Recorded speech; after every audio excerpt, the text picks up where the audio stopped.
सनातन संस्था மற்றும் இந்து ஜனஜாகிருதி சமிதியின் ஸ்தாபகரான பராத்பர் குரு டாக்டர் ஜெயன் அட்வலே அவர்களின் பாதார விந்தங்களில் நமஸ்காரம் செய் இன்றைய பால சம்ஸ்கார் சத்சங்கம் ஆரம்பிக்கலாம். ஆரம்பமா நம்ம முதல்ல பிரார்த்தனை செய்வோமா? கையை கூப்பி கண்ணை மூடிக்கிட்டு நம்ம விநாயகரை மனசுல நினைச்சிட்டு, இப்ப விநாயகர் நம்ம முன்னாடி உட்கார்ந்து இருக்கார். நம்ம அவருக்கு பாதங்கள்ல பிரார்த்தனை பண்ணிட்டு இருக்கோம். ஸ்ரீ விநாயக பெருமானே, உங்களுடைய கருணையினாலும் அருளினாலும் நாங்கள் இந்த நல்லொழுக்க வகுப்பில் கலந்து கொள்ளும் வாய்ப்பு கிடைத்திருக்கிறது. இந்த வகுப்பில் கூறப்படும் அனைத்து விஷயங்களும் எங்களுடைய மனதில் பதிய வேண்டும். அந்த பழக்க வழக்கங்கள் நாங்கள் நடைமுறைப்படுத்த வேண்டும். அதை செய்வதற்கான புத்தியையும் சக்தியையும் திறமையையும் தாங்களே எங்களுக்கு அருள வேண்டும். இதுவே உங்கள் பாத கமலங்களில் சரணாகதி பாவத்தோடு செய்யும் பிரார்த்தனையாகும். குழந்தைங்களா, அனைவருக்கும் வணக்கம். நம்ம இப்போ முதல்ல ஸ்லோகம் சொல்லாமா? விநாயகர் ஸ்லோகம் சொல்லும்போது எப்படி உட்காரணும்? நம்ம கை கூப்பி கண்ணை மூடிக்கிட்டு விநாயகர் ஸ்லோகம் சொல்லலாம். தெரிஞ்சவங்க எல்லாரும் நீங்களும் மனசுக்குள்ள சொல்லலாம். वक्रतुण्ड महाकाय कोटि सूर्य समप्रभ निर्विघ्नं कुरु मे देव सर्वकार्येषु सर्वदा.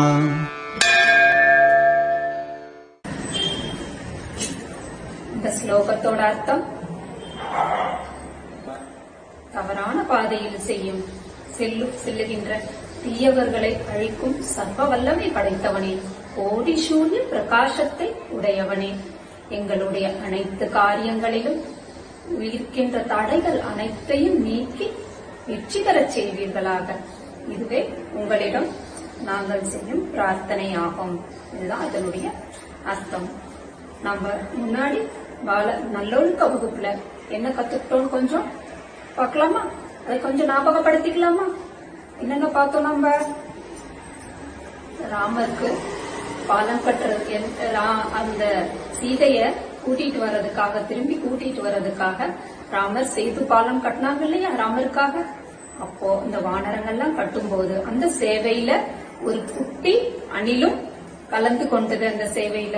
அப்போ அதுவும் ராமர் கிட்ட இருந்து அவருடைய அருளை எப்படி பெற்றது அப்படின்றத நம்ம பார்த்தோம் போன தடவை. அதுக்கப்புறம் விருந்தோம்பல், அதாவது நம்ம வீட்டுக்கு வர உறவினர்கள், நண்பர்கள் அனைவரும் யார் நம்மளுக்கு விருந்தாளிகள் இல்லையா, அவங்கள எப்படி நம்ம உபசரித்தல் அப்படிங்கறதையும் கத்துக்கிட்டோம். இப்ப நம்ம எல்லாரும் அவளை எதிர்பார்க்கிற கதை பகுதிக்கு வந்திருக்கோம். இன்னைக்கு ரொம்ப சுவாரஸ்யமான கதையை கேட்க போறோம்.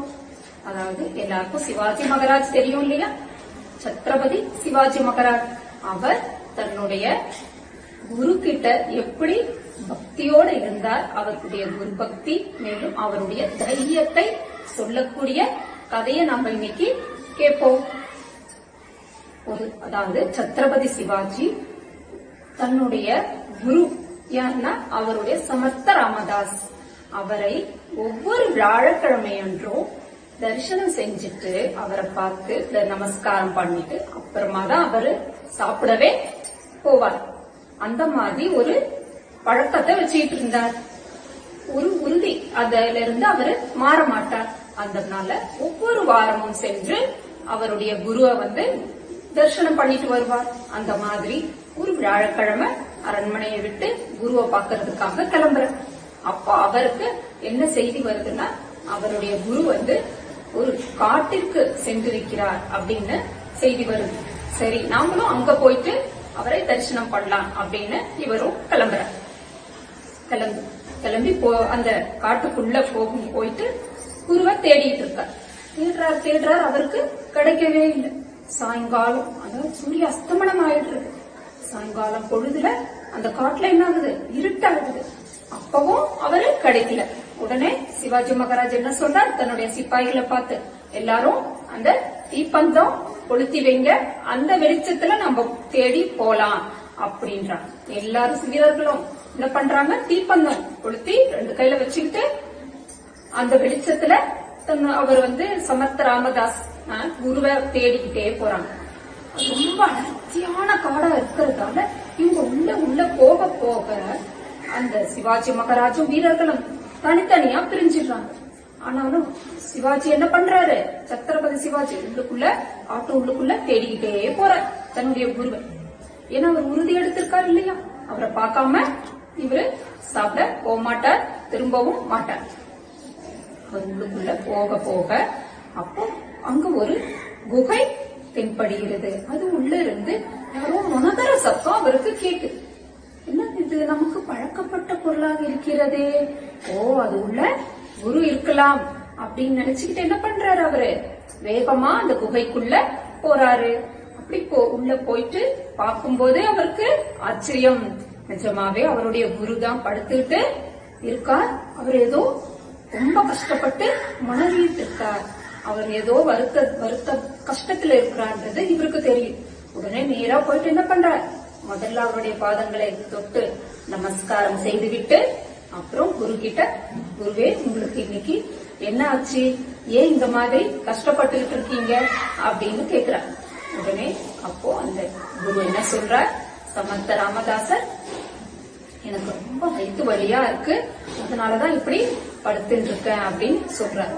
நான் தாங்க முடியல அப்படி. உடனே அடடா நீங்கள் ஆணையிடுங்கள், உடனே நான் போயிட்டு அதாவது அரண்மனையிலிருந்து வைத்தியர்கள் நான் கூட்டிட்டு வரேன், அவங்க மருந்து கொடுத்தாங்கன்னா உங்களுக்கு சரியா போயிடும் அப்படின்னு சொல்றாங்க. உடனே அப்போ ராமதாசர் என்ன சொல்றார், இல்லை இல்லை, இந்த மாதிரி வைத்தியர்கள் கொடுக்கிற மாத்திரையினால என்னுடைய கஷ்டம் போகாது, இந்த வயிற்று வலி அப்படி இல்லை, ரொம்ப ரொம்ப மோசமானது, இதற்கு என்ன வேணும்னா புலிப்பால் வேண்டும், அந்த புலியினுடைய பாலை அருந்தினாதான் இந்த வயிற்று வலி போகும், யார் உயிர பணைய வச்சு இதையெல்லாம் எனக்கு கொண்டு வருவாங்க அப்படின்னு சொல்றார்.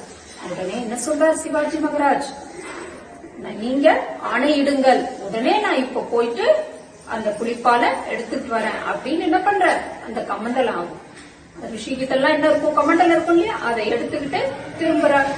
அப்போ ராமதாசர் இல்ல இல்ல சிம்பா, நீ நில்லு, போகாத, என்ன நான் வயசானவன், நான் என்னுடைய உயிர் போனா கூட யாரும் விழுறது கால் இல்ல, என்ன பத்தி நீ கவலைப்படாத, ஆனா உனக்கு எவ்வளவு பெரிய சாம்ராஜ்யம் இருக்கு, அதாவது இந்தவி சாம்ராஜ்யம்ன்ற மக்கள்லாம் உனக்காக பார்த்துட்டு இருக்காங்க இல்லையா, ஆகியால நீ உயிரை பணைய வைக்கிற இந்த விஷயத்துல இறங்காத அப்படிங்கிற. ஆனா சிவாஜி மகாராஜ் என்ன சொல்ற, இந்த உயிர்ன்றது என்னைக்காவது ஒரு நாள் போகத்தான் போகிறது, ஆனால் இந்த மாதிரி குருமார்களுக்கு நான் செய்கின்ற இந்த சேவை தான் எனக்கு இருப்பதிலே மிகவும் சிறந்தது, என்னுடைய வாழ்க்கையில் நான் செய்த மிகப்பெரிய பேரு அப்படின்னு சொல்லிட்டு என்ன பண்ற, அவரு ரொம்ப ஆனந்தமா அந்த காட்டை நோக்கி கிளம்பிடுறார். வெளியே போயிட்டு காட்டுக்குள்ள போற, எதுக்காக, புளிய தேடிட்டு, பெண் புலிய பாலை எடுத்துட்டு வரணும் இல்லையா, அந்த புளிய தேடிக்கிட்டு கிளம்பி போயிட்டே இருக்கிறார். அப்போ வழியில ஒரு குகையில இருந்து 2 குட்டி புலிகள் வெளியே போறத பாக்குறாரு. அந்த குட்டிகள் பார்த்த உடனே இவருக்கு சந்தோஷமாயிடுது, இங்க கண்டிப்பா இதனுடைய தாய்ப்புலி இருக்கும், அப்போ நம்ம எப்படியாவது அதுகிட்ட இருந்து பால் வாங்கிட்டு போலாம் அப்படின்னு நம்மளுடைய குருவினுடைய சேவையை நாம் செய்து முடித்து விடலாம் அப்படின்னு அவர் ரொம்ப ஆனந்தமா எதிர்பார்த்துட்டு இருக்கார் அதனுடைய தாய்ப்புலிய. அப்போ கொஞ்ச நேரத்துல அந்த பெண் புலி வருது, அந்த குகை பக்கமா வருது. வந்த உடனே அப்போ சிவாஜி மகாராஜுக்கு ரொம்ப சந்தோஷமாயிடுது, நம்ம கண்டிப்பா குருவினுடைய சேவையை செய்து முடித்து விடலாம் அப்படின்னு. அதே மாதிரி புலிக்கு ரொம்ப ஆனந்தமாயிடுச்சு. ஏன் தெரியுமா, அதற்கு சுலபமா இன்னைக்கு இற கிடைச்சிருச்சு. அதனால அந்த சிவாஜி மகாராஜ பார்த்து பாஞ்சு ஓடி வருது. ஆனா மகாராஜ் எப்படி இருந்தார், எந்த பயமும் இல்லாம துணிவோட அதுகிட்ட பிரார்த்தனை பண்றார். எனக்கு உங்களுடைய பால் வேண்டும், நான் இது என்னுடைய குரு அவருடைய வயிற்று வலி சரியாவதற்காக தீருவதற்காக எனக்கு அது அவசியமா இருக்கிறது. அதை நீங்க கொடுத்தீங்கன்னா நான் அவருக்கு கொண்டு போய் அதை கொடுத்துட்டு உங்களுக்கு நான் தான் வேணும்னா என்னையே நீங்க இரையாக்கிக்கோங்க. ஆனா அதுக்கு முன்னாடி எனக்கு உங்களுடைய பாலை தாருங்கள் அப்படின்னு சொல்றார். அது வரைக்கும் இவ்வளவு சீக்கிரமா வந்த புலி என்னாச்சு? அமைதியா பசுமாடாட்டும் அமைதியாயிடுச்சு. உடனே என்ன பண்றார் சிவாஜி மகாராஜ்? போயிட்டு அந்த கமண்டலத்தை வச்சு பாலை எடுத்துக்கிட்டு குருவுக்கு தர்றதுக்காக திரும்புறார். திரும்பி நிக்கும் பொழுது அங்க அவருடைய குரு சமர்த்த ராமதாசர் தோன்றுறார். தோன்றி என்ன சொல்றார்? ஆஹா, ஜெய் ஜெய் ரகுவீர், நீ மிகவும் மகான், நீ மிகப்பெரிய பலசாலி, நிச்சயமா உன்னுடைய சேவையை கண்டு நானு ரொம்ப ஆனந்தப்படுறேன் அப்படின்னு அவருடைய முதுக தட்டி கொடுக்கிறார்.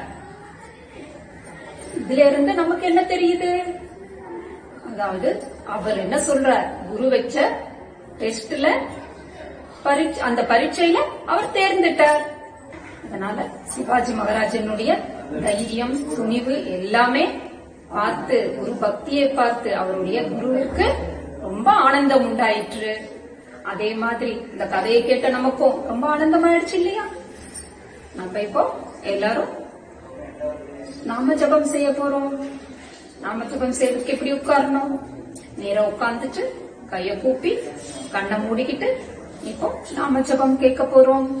மனசுக்குள்ளேயே இந்த ஆடியோல வர நாம ஜபத்தை நாமளும் மனசுக்குள்ளேயே நினைக்கலாம். ஓம் கங் கணபதயே நமஹ. ஓம் கங் கணபதயே நமஹ. ஓம் கங் கணபதயே நமஹ. ஓம் கங் கணபதயே நமஹ. ஓம் கங் கணபதயே நமஹ. ஓம் கங் கணபதயே நமஹ.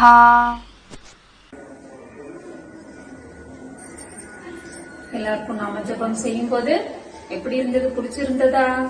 நாம ஜபம் நாமளும் உச்சாரணம் பண்ணலாம், மனசுக்குள்ள சொல்லலாம். அப்போ ஆனந்தமா யாராருக்கு இருந்ததோ உடனே நீங்க சாட் பாக்ஸ்ல எழுதி அனுப்பலாம். இப்போ குழந்தைங்களா எல்லாருக்கும் விடுமுறை நாள் இல்லையா? அதனால நிறைய நேரம் விளையாடுறதுக்கு இருக்கு. அந்த விளையாட்டுல கூட நம்ம எந்த விளையாட்டை விளையாடினா எவ்வளவு நன்மை, எதை நம்ம விளையாடக்கூடாது அப்படிங்கறத பாக்கலாமா? இப்போ எந்த சிறுவர்கள் கிட்ட, சின்னவங்களானாலும் சரி பெரிய பசங்களானாலும் சரி, யார்கிட்ட உங்களுக்கு ரொம்ப பிடிச்ச விளையாட்டு எதுன்னு கேட்டா உடனே கிரிக்கெட். ஆமா, உங்களுக்கும் அதுதானா? ஆமா, எல்லாருக்கும் நிறைய பேருக்கு பிடிச்சதுன்னு கேட்டா உடனே எதை சொல்லுவாங்க? கிரிக்கெட் அப்படின்னுவாங்க. ஆனா அந்த கிரிக்கெட்டுக்காக வீட்டுல அம்மா அப்பா கிட்ட அடம் பிடிக்கிறது, பேட் வேணும், கிரிக்கெட் பேட் வேணும், பால் வேணும் அப்படின்னு அடம் பிடிச்சி வாங்குறது, தெருவில் இருக்க நண்பர்களோட சேர்ந்து மணிக்கணக்கா விளையாடிட்டு இருக்கிறது, நேரத்தை போறதே தெரியாம படிக்கிறது எல்லாத்தையும் விட்டுட்டு மணிக்கணக்கா விளையாடிட்டு இருக்கிறது. குழந்தைங்களா, உங்களுக்கு ஒண்ணு தெரியுமா? இது நம்ம நாட்டோட விளையாட்டே கிடையாது.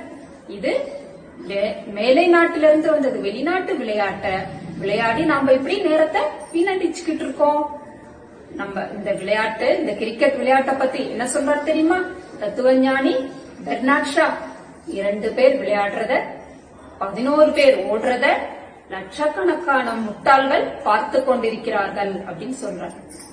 இந்த விளையாட்ட சிறியவர்கள் மட்டும் இல்ல, குழந்தைங்க இல்ல, நம்ம பெரியவர்களும் என்ன பண்றாங்க? அலுவலகத்திற்கு விடுமுறை கொடுத்துட்டு வீட்டுல உட்கார்ந்துட்டு எல்லாரும் பார்க்க ஆரம்பிக்கிறாங்க. தன்னுடைய தொழில், வேலை எல்லாத்தையும் விட்டுட்டு என்ன பண்றாங்க? நாள் முழுக்க உட்கார்ந்துட்டு டிவி முன்னாடி இந்த விளையாட்ட பாக்குறாங்க.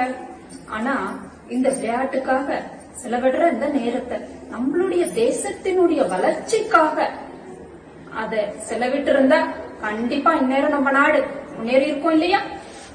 இந்த நேரத்துல நாம ஜபம் பண்ணி இருந்தோம்னா கண்டிப்பா வாழ்க்கையில நல்ல சுபிட்சம் அடைஞ்சிருப்பாங்க, மங்களகரமான வாழ்க்கை அமையும். அதனால குழந்தைங்களா, நம்ம இந்த மாதிரி கிரிக்கெட் விளையாடாம அந்த நேரத்துல நம்ம படிக்கிறது, உடற்பயிற்சி பண்றது, அப்புறம் நம்ம அதாவது நம்மளுடைய நாட்டினுடைய விடுதலைக்காக போராடிய வீரர்களுடைய சரித்திரங்களை படிக்கிறது, இந்த மாதிரி எல்லாம் செய்கிறது ரொம்ப நல்லது இல்லையா? மேலும் நம்மளுடைய தர்மத்திற்காகவும் நாட்டிற்காகவும் நம்ம காரியங்கள்ல ஈடுபடுறது, இது எல்லாமே ரொம்ப ரொம்ப நல்லது இல்லையா? இது நம்மளுடைய கடமையும் கூட இல்லையா? மேலும் இப்போ நிறைய குழந்தைங்க என்ன பண்றாங்கன்னா வீடியோ கேம், அத பெருசா டிவில இல்ல கம்ப்யூட்டர்ல உட்காந்துட்டு இப்ப பாரு ஒரே மாதிரி ஒரே இடத்துல உட்காந்துட்டு விளையாடிட்டே இருக்கிறது. அதனால என்ன ஆகுது, அதாவது அது வெறும் கண்களை பாதிக்கிறது மட்டும் இல்லாம அவங்களுடைய மூளையில கூட நிறைய விபரீதமான எண்ணங்கள் தோன்றுகிறது, பாதிப்பு ஏற்படுகிறது. அதனால ஆகையால இந்த வீடியோ கேம், இந்த கேரம் ஆடுறது, அதுக்கப்புறம் இந்த மாதிரி ஒரே இடத்துல உட்கார்ந்துட்டு சீட் ஆடுறது, இதெல்லாம் எப்படி விளையாடுவாங்க? ஒரே இடத்துல உடலுக்கு எந்த விதமான பயிற்சி இல்லாம அப்படியே உட்கார்ந்து விளையாடிட்டே இருக்கிறதால ஒரே போஸ்டர்ல என்ன ஆகுது, அவங்களுடைய முதுகு தண்டுல பாதிப்பு ஏற்படுறதுக்கு ரொம்ப வாய்ப்பு இருக்கிறது.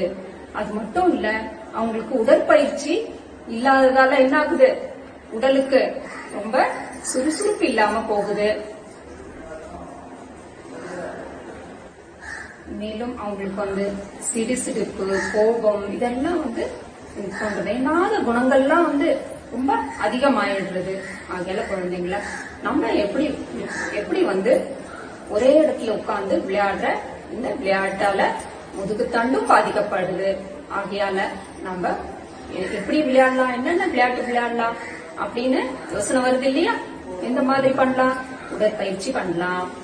அதனால நல்ல உடலுக்கு சக்தி ஏற்படுகிறது.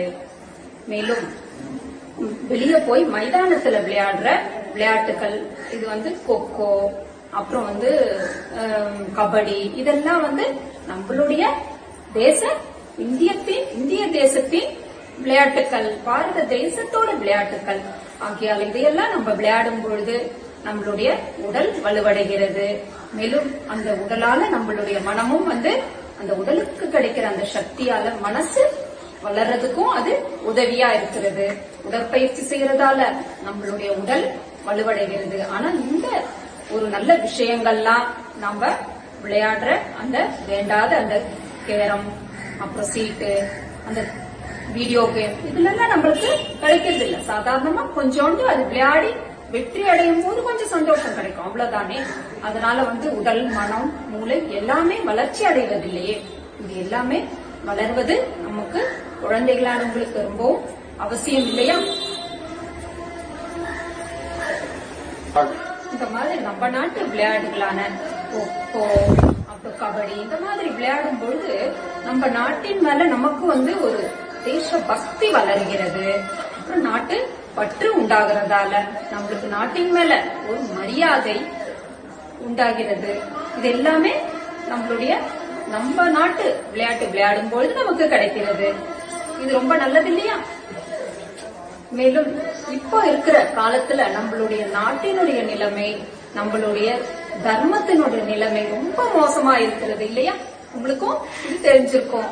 ஆகையால அதனால நம்ம இந்த மாதிரி விளையாடி நேரத்தை வீணடிக்கிறது கூட நம்மளுக்கு, விளையாடுறது கூட நம்மளுக்கு இப்போ இந்த காலத்துல நேரம் இல்லை. அந்த நேரங்கள்ல நம்ம படிக்கிறது, உடற்பயிற்சி செஞ்சு உடலை வலுவாக்குறது, அது மட்டும் இல்லாம அதாவது போராட்ட வீரர்களுடைய சரித்திரங்களை நிறைய படிச்சு நம்ம தெரிஞ்சுக்கிறது, இது எல்லாமே ரொம்பவும் இப்போ அவசியம். ஏன்னா நாட்டிற்கும் தர்மத்திற்கும் நம்ம செய்ய வேண்டிய கடமைகள் ரொம்ப இருக்கு இல்லையா? இந்த மாதிரி குழந்தைகளா இருக்கும் பொழுது நம்ம கற்றுக்கொள்வதால் தான் பெரியவங்களான பிறகு நம்ம எப்படி அதாவது சர்தார் வல்லபாய் பட்டேல், மேலும் வீர் சாவர்கர், இவங்கெல்லாம் எப்படி இருந்தாங்க? இந்த மாதிரி குழந்தைகளா இருக்கும் பொழுது நேரத்தை விளையாடி கூட வீணடிக்காமல் இந்த மாதிரி செஞ்சதால அவங்க பெரியவர்கள் ஆனவுடனே மகான்களாக திகழ்ந்தார்கள்.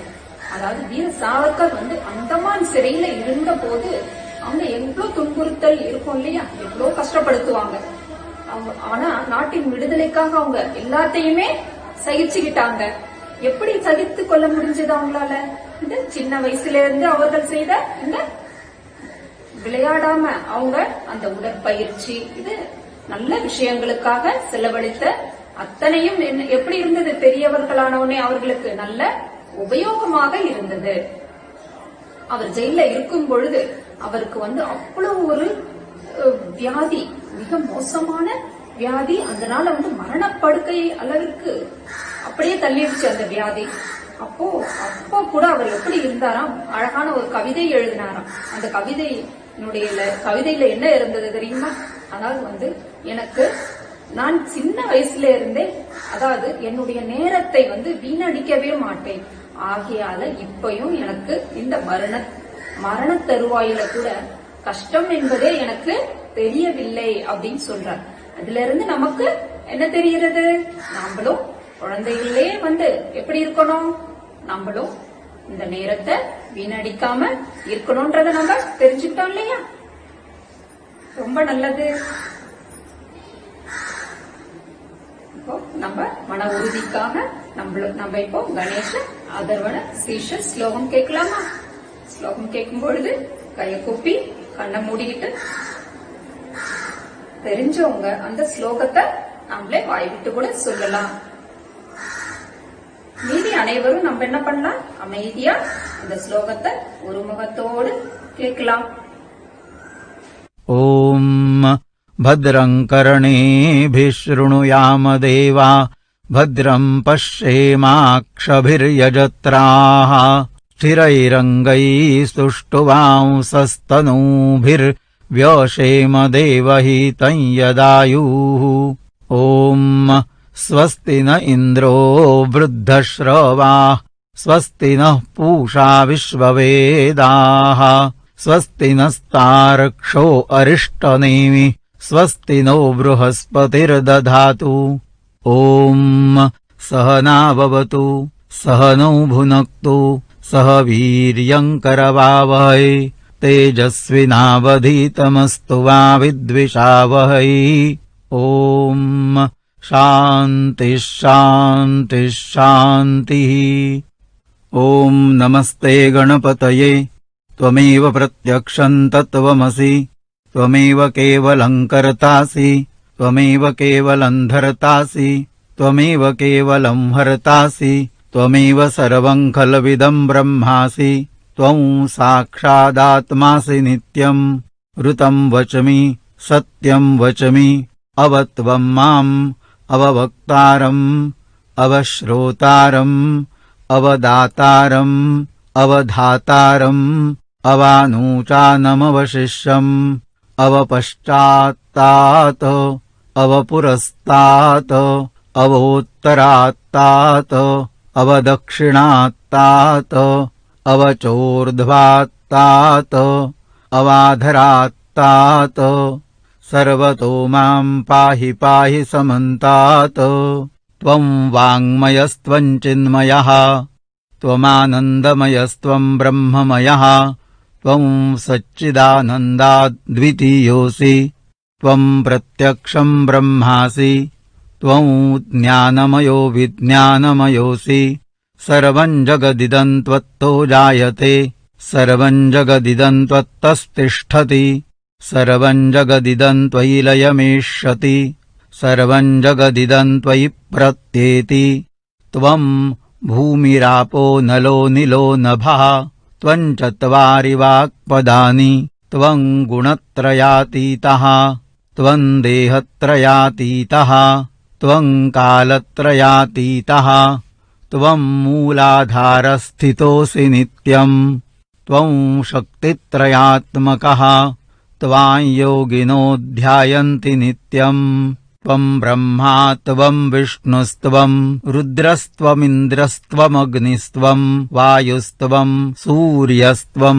चन्द्रमास्त्वं ब्रह्मभूर्भुवस्वरोम् गणादिं पूर्वमुच्चार्य वर्णादिं तदनन्तरम् अनुस्वारः परतरः अर्धेन्दुलसितम् तारेण रुद्धम् एतत्तव मनुस्वरूपम् गकारः पूर्वरूपम् अकारो मध्यमरूपम् अनुस्वारश्चान्त्यरूपम् बिन्दुरुत्तररूपम् नादः सन्धानम् संहिताः सन्धिः सैषा गणेशविद्या गणकऋषिः निचरुद्गायत्री छन्दः गणपतिर्देवता ॐ गं गणपतये नमः।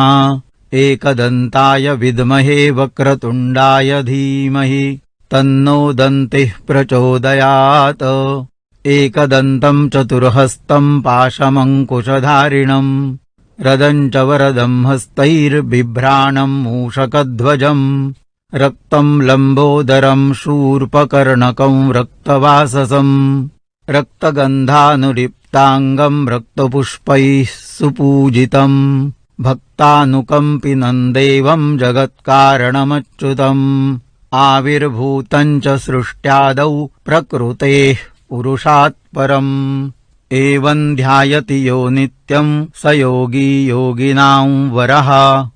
नमो व्रातपतये नमो गणपतये नमः प्रमथपतये नमस्ते अस्तु लम्बोदरायैकदन्ताय विघ्ननाशिने शिवसुताय श्रीवरदमूर्तये नमः।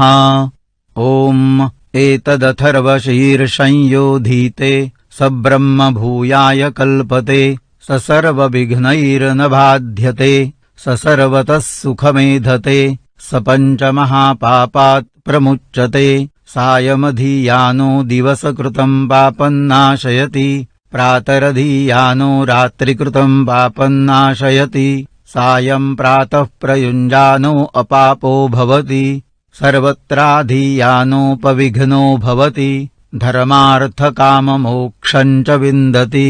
इदमथर्वशीर्षमशिष्याय न देयम् यो यदि मोहाद्दास्यति स पापीयान् भवति सहस्रावर्तनात्।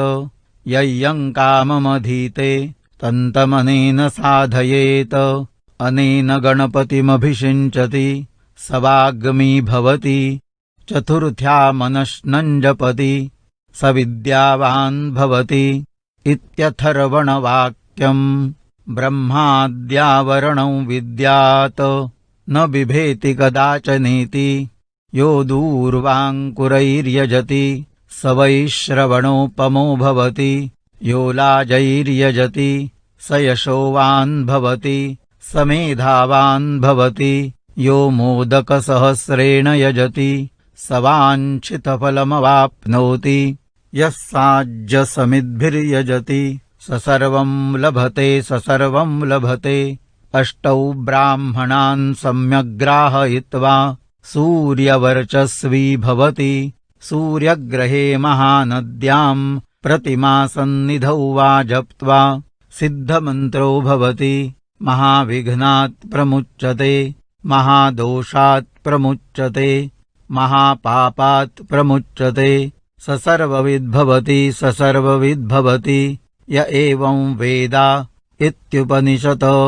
ॐ भद्रं कर्णेभिः शृणुयाम देवा भद्रं पश्येमाक्षभिर्यजत्राः स्थिरैरङ्गैः सुष्ठुवांसस्तनूभिर्व्यशेम देवहितं यदायुः।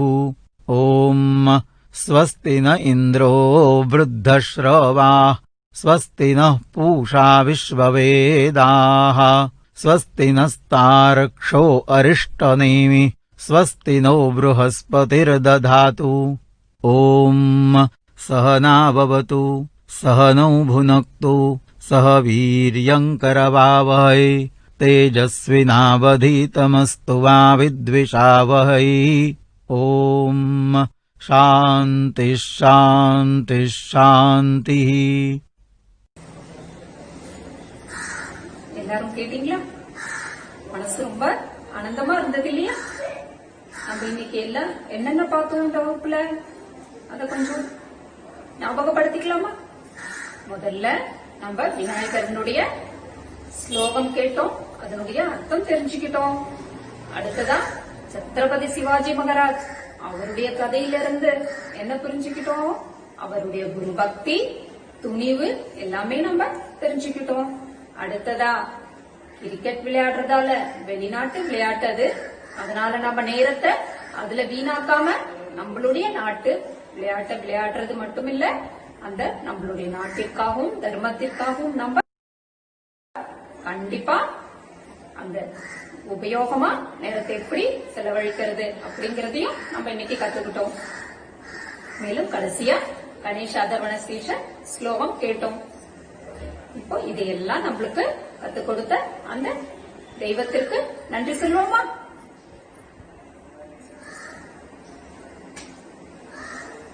பகவானே, இந்த நல்லொழுக்க வகுப்பின் மூலமாக நீங்களே எங்களுக்கு அனைத்து விஷயங்களையும் கற்றுக் கொடுத்தீர்கள்.